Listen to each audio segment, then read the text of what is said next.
This is RTV6 News at 6, working for you. I think it rocked the whole community. Tonight, a community is mourning the loss of a teenager who died when the car she was in veered into a pond. Now we're hearing why some believe the stretch of road is so dangerous and what they want to see happen. And a 14-year-old boy shot and killed along the canal in downtown Indianapolis. But tonight, police are releasing more info about what may have led to the shooting. An update tonight, the debate over dozens of geese that were going to be euthanized in Carmel. Some want them gone, others want them saved. Good evening to you at 6 o'clock. I'm Mark Mullins at my temporary home studio. And I'm Amanda Starrentino at the WRTV studios as we continue to practice social distancing. First at 6, the community continues to mourn the loss of a teenage girl after a weekend car crash on the southeast side. 16-year-old Ella Major, a Franklin Central High School student, died after the car she was in crashed into a pond. An IMPD officer pulled her and another teen from the car. 2 others were able to get out and swim to safety themselves. It all happened around 7 Saturday night on Fry Road near Shelbyville and East Stop 11 roads. Working for you, RTV6's Megan Sanctorum spoke with people in that area about the crash and found out why some say that stretch of road is so dangerous and what they want to see done to fix it. This is where the accident happened. Neighbors tell us the car went off the road and hit these trees before going underwater. People come flying around the curve.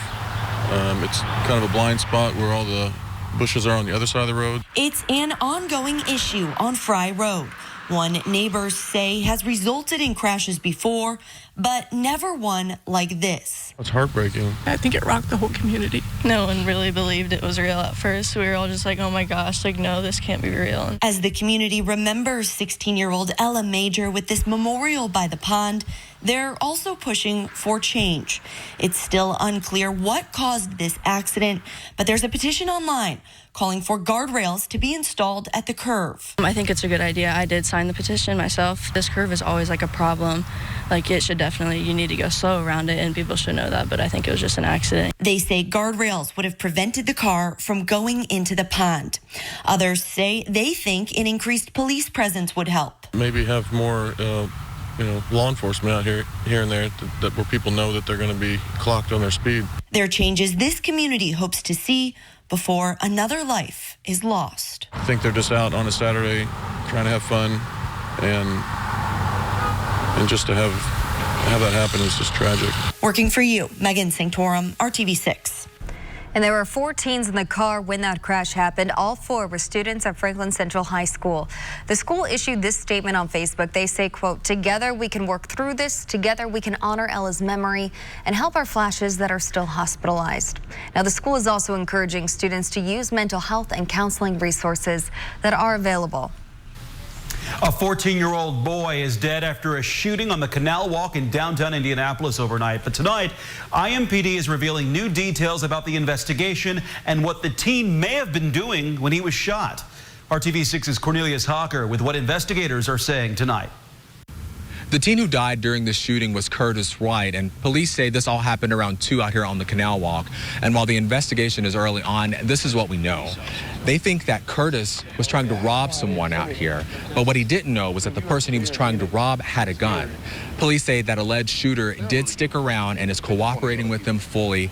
They also say there were witnesses out here as well, and they too are cooperating.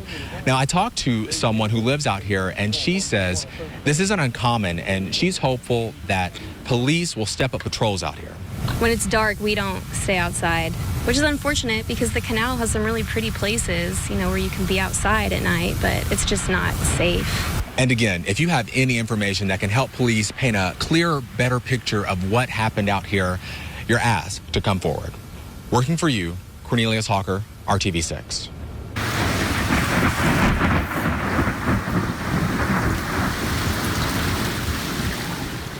An extremely hot and humid day produced thunderstorms with heavy rain in some parts of our viewing area. This is a storm that passed through the Fishers area around 4 o'clock this afternoon. Chief Meteorologist Kevin Gregory joining us now with how you should prepare for the rest of the evening. Kevin? Man, not a lot of wind with those downpours, but that's what it was, all-out downpour. These are slow-moving storms. That leads to the heavy rainfall in single spots because it's just not moving quickly, and the flooding potential, definitely some street flooding as a result. Look at the rainfall estimates and how hit and miss. If you don't see these blue spots, that means there was no measurable rain there today. And wherever it was raining, it came down hard. We'll go to the northwest of Indy. That's where the heaviest rain sits right now, just south of State Road 52 between Lebanon and Lafayette. Another shower south of 231. Here's some other downpours bubbling up. They have lightning associated with them. If I put the lightning on there, I don't think you'd be able to read any of the town names. It feels like 97 in Lafayette. Temperature is 89. Humidity is going nowhere. But what does change in the 7-day forecast? I'll show that to you coming up. The only issue I see with the geese is that sometimes I have to step around some poop. Well, the debate continues over what to do with the 70 geese that were supposed to be euthanized in Carmel. RTV6 has discovered the Homeowners Association does not have permission to follow through with their plans just yet. Troy Washington is working for you to bring us up to speed on the matter. WRTV told you about these geese and the Homeowners Association's vote to euthanize them. Dozens of people emailed us and called us about them, some in a hurry to save them and others in a rush to see them gone. The bottom line is if it has to be done, that the geese are removed, why slaughter them? We wanted to hear from the HOA to get their side of the story, but we tried several times to get a response. They keep telling us they will respond, but have not given us an interview or statement about the situation. In the scheme of things, with everything that's going on in this world, COVID, people being killed in the streets, are these geese really the biggest issue for us to be dealing with? Barbara DeSimone has been living in Lexington Farms for a long time, and as long as she can remember, these geese have always been around, but now they're in danger of disappearing. Since this is such a major issue for the residents of Lexington Farms, and many people care deeply what happens to the geese, we checked with the Department of Natural Resources to see if the geese could even be killed. According to DNR, the HOA has not received their permission, nor have they even put in a request for such a permit. So for now, it looks like the geese are safe. We're going to be having a board meeting on July 9th, and they said that hopefully this is going to be something that's going to be up for discussion, which we know. Someone had mentioned possibility of a goose committee. Working for you in Carmel, Troy Washington, RTV6. And people on both sides of the geese discussion say they are open to discussing options other than killing the geese. New numbers show how COVID-19 continues to impact Indiana. Today, the State Department of Health confirms 5 new COVID-19 deaths. That's 2 more deaths than were reported yesterday, but it's still one of the lowest numbers we've seen since March. 2,432 Hoosiers have died from the coronavirus since the pandemic began. The Department of Health also reports 312 new cases of coronavirus in Indiana, and that is down from yesterday. So far, 45,228 people in our state have been diagnosed with COVID-19, and the state says more than 476,000 people have been tested for the coronavirus, and the positivity rate has dropped to 9.5%. Numbers from the Department of Health also show that more than 40% of Indiana's ICU beds are available. Non-COVID-19 patients are using 49% of the ICU beds.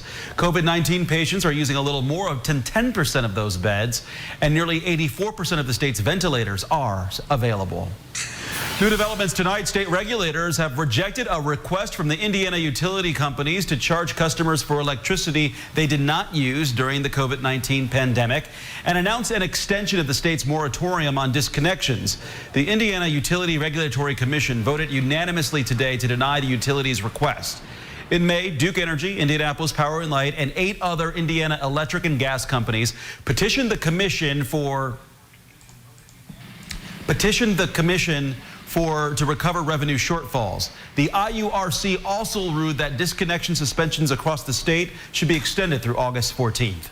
More than 120 people in Howard County will soon be looking for another job. On August 30th, Community Howard Specialty Hospital and Replay Physical Therapy will shut down. That will result in the layoffs of 121 people between the two Kokomo facilities. Community Health Network says they made the decision after an evaluation of the community's needs and because of the changing landscape of healthcare. And Hiring Hoosiers is our initiative to make sure you know what jobs are available to you, and it's time for the job feed.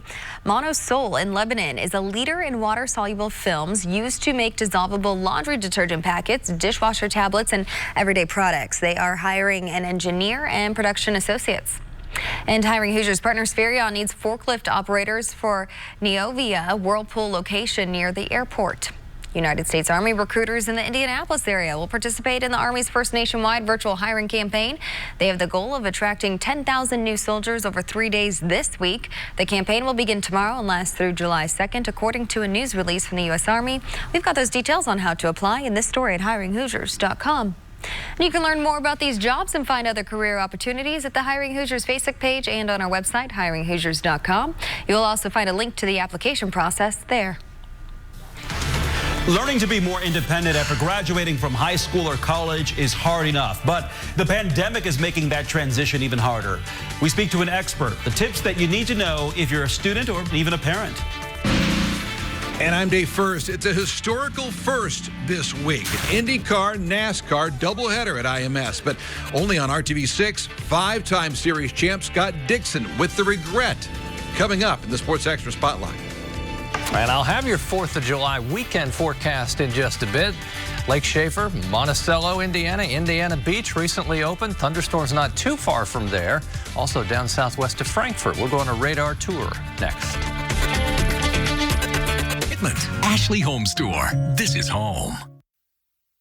This is RTV6 News at 6. Working for you. Welcome back. The Rebound Indiana is bringing you advice from experts that can help you and your family get through this COVID-19 pandemic. And today our focus is on recent graduates. And whether your child is graduating high school or college, they are taking steps to become more independent. And we spoke with an expert to find some simple ideas for making that adjustment a little easier. I did end up working some 4 in the morning shifts, which were pretty rough being in school. But overall, I've been able to, pay for my own gas. Devin Welch is a recent Center Grove grad heading to Ball State to study telecommunications. During his time as a Trojan, he balanced playing soccer with working at Kroger part-time. And this summer, he's clocking in around 30 hours a week. Also, I have money set aside just for college that I haven't touched ever. So that's also a good thing.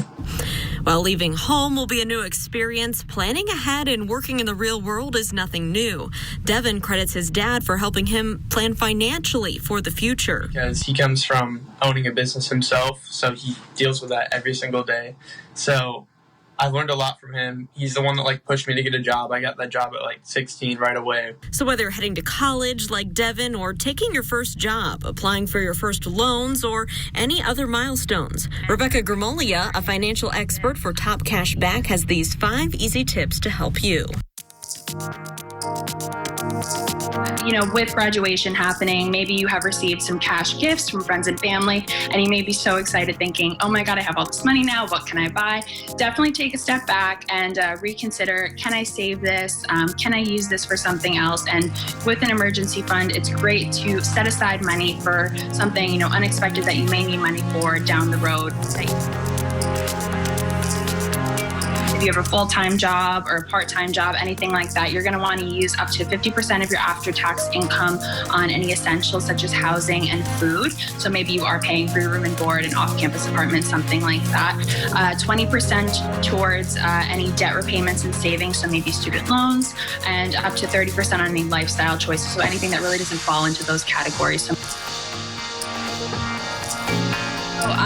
with building credit, always look for something like a credit card that will best fit your lifestyle. And, the longer you have the credit card, the better it looks on your credit report with your credit history. I think students have it really, they're in luck. There's a lot of student discounts out there, so it's always really important to first always look for those. Or even if you're shopping online, like most of us are during this time, open a new tab, see if you can get the item for cheaper somewhere else. with social media or, maybe meeting new people and seeing things that they have that you may not. Focus on your financial priorities, your goals for school. Down the road, as long as you're saving, you can, of course, have that money to spend on those cool things later. Working for you, Lauren Casey, RTV6. More right now under this story on our website at theindychannel.com/rebound. A reminder, RTV6 and our partners at Radio 1 are hosting a virtual town hall called A Conversation on Race, Connecting Central Indiana. The hour-long program is a chance to have a necessary talk about race, one that can often be uncomfortable. The panelists will discuss where we are right now, how to move forward, and how to deal with interactions with law enforcement. You can watch Conversation on Race this Thursday from 7 to 8 p.m. right here on RTV6. It will also be simulcast on 3 Radio 1 stations. Maybe you got caught in the downpour. Maybe you just heard the rumbles of thunder from a distant thunderstorm, but they're still around this evening. We'll go on a radar tour in a second. The next best chance of rain tomorrow. But notice what happens as we go toward the 4th of July. Our rain chances steadily decrease. You'll see how our temperature increases, and the one constant through the 7-day forecast will be the humidity. Follow the squiggly line, and it never varies much from humid to very humid. That's where we sit now. Feels more like the Gulf Coast, right along the Gulf of Mexico, than it does central Indiana. Let's look at your 4th of July weekend. Friday, Saturday, and Sunday, all 3 days will have a couple things in common. That low chance for rain, temperatures at 90, maybe a little above, just depending on the cumulus clouds that build during the afternoon hours. And as far as the humidity, yep, it will be there all weekend long. If you follow I-65 up toward Chicago, you've got thunderstorms either side of I-65, a fading area between Lebanon and areas just south of Lafayette in Tippecanoe County. From Monticello northwest, some heavy downpours with lightning, and then also just south of Delphi, you're starting to get a shower. That's moved out of Jackson County now, and south of North Vernon, a downpour in the southern portion of the state. Overnight tonight, you may hear another rumble of thunder or the sound of heavy rain on the roof as we have some isolated showers and thunder showers through the overnight into the morning hours tomorrow. And anytime it rains, it will pour. We picked up about a ½ inch of rain here in a ½ hour's period of time between 3 and 3:30 at RTV6. Hazy, hot, and humid through the day tomorrow. The stage is set to do this all over again with more thunderstorms developing during the heat of the day. We hold off on the real heat.